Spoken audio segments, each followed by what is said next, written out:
আসসালামু আলাইকুম রহমতুল্লাহ। Free visa এই নামেই যত বিপদ। সকলে একটা কথা খুব মনোযোগ দিয়ে শুনবেন। ফ্রি ভিসা বলে আসলে সৌদি আরবে কিছু নেই। এমনকি শুধু সৌদি আরব না, বিশ্বের কোথাও ফ্রি ভিসা বলতে কোনো ভিসা নেই। এই কথাটা শুনেই অনেক ভাই রাগ করে। কেউ বলে, ভাই আমার তো ফ্রি ভিসাতেই আসা। হ্যাঁ ভাই, আপনি এসেছেন, কিন্তু সেটা ছিল কোনো স্পন্সরের ভিসা, যার ফি হয়তো আপনি নিজে দেননি। কিন্তু ফ্রি বললেই কি সেটা পুরোপুরি নিরাপদ? প্রথমত, কাজ না জেনে প্রবাসে আসা এটা নিজের পায়ে নিজে কুড়াল মারা। একটা কাজ শিখেন, তারপর আসেন। তেলপানি ধরাও যদি শিখেন, অন্তত শিখেন।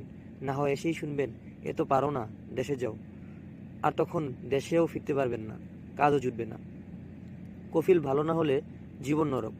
ভাই, এখানে কফিল মানেই আপনার সব। ভালো কফিল পেলে স্বপ্ন গড়ে উঠবে, খারাপ হলে প্রতিদিন মনে হবে এটা কি জীবন। পাসপোর্ট আটকে রাখবে, ছুটি দিবে না, কাজের বাইরে কাজ করাবে। আর আপনি চুপ, কারণ আপনি ফ্রি ভিসা এসেছেন, কাগজপত্র গড়বড়। সবাই ফ্রি ভিসা চায়, কিন্তু কয়জন জানে এর পরিণাম? বেশিরভাগ ফ্রি ভিসা মানেই অস্থায়ী কাজ, অস্থায়ী জীবন। আজ আছে, কাল নাই। আবার যদি ধরা পড়ে, আইনগত সমস্যা, দেশে ফেরত পাঠিয়ে দেয়। ভাই, এই দুনিয়ায় কিছুই ফ্রি না, এখানেও না। তাহলে কোন ভিসায় আসা ভালো? যদি আপনি আসতেই চান, কমপক্ষে ট্রেড বিষয় বা কোম্পানির স্পন্সর্ড বিষয় আসুন। চাকরির চুক্তি দেখে, কফিল যাচাই করে, কাজ বুঝে আসুন।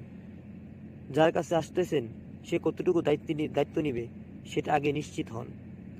ভাইরা, নতুন যারা প্রবাসে আসবেন, একটা অনুরোধ, স্বপ্ন দেখে আসুন ঠিকই, কিন্তু চোখ বুঝে না। সৌদি আরব রোজগারের জায়গা ঠিক, কিন্তু সেটা তখনই সম্ভব যখন আপনি জানেন আপনি কি করতে এসেছেন। ভুল পথে গেলে শুধু আপনার না, পুরো পরিবারের স্বপ্ন ভেঙে যাবে। জীবন একটাই, সেটাকে সঠিক সিদ্ধান্ত দিয়ে সাজান। ফ্রি ভিসার নাম করে কেউ যদি বলেন, ভাই আয় চলে আসো, একবার ভাবুন তো, কেন সে আপনাকে এত সহজে ডাকছে? তো আল্লাহর রহমতে সবাই ভালো থাকুন, সুস্থ থাকুন, বুঝে শুনে সিদ্ধান্ত নিন। প্রবাস জীবন হোক বাস্তবময়, স্বপ্নময় না। সর্বশেষ আবেদন, আমার ভিডিওতে লাইক কমেন্ট মূল বিষয় না। আশা করি আমার ভিডিওগুলো মনোযোগ সহকারে দেখবেন এবং ভালো মনে হলে শেয়ার করবেন। আপনার একটি শেয়ারে হয়তো কারো জীবন বেঁচে যাবে দালালের মিথ্যা মায়াজালের ধোঁকা থেকে। প্রয়োজন হলে অবশ্যই কমেন্ট করবেন। প্রবাস সংক্রান্ত সঠিক তথ্য দিতে প্রস্তুত আছি। আসসালামু আলাইকুম রহমতুল্লাহ।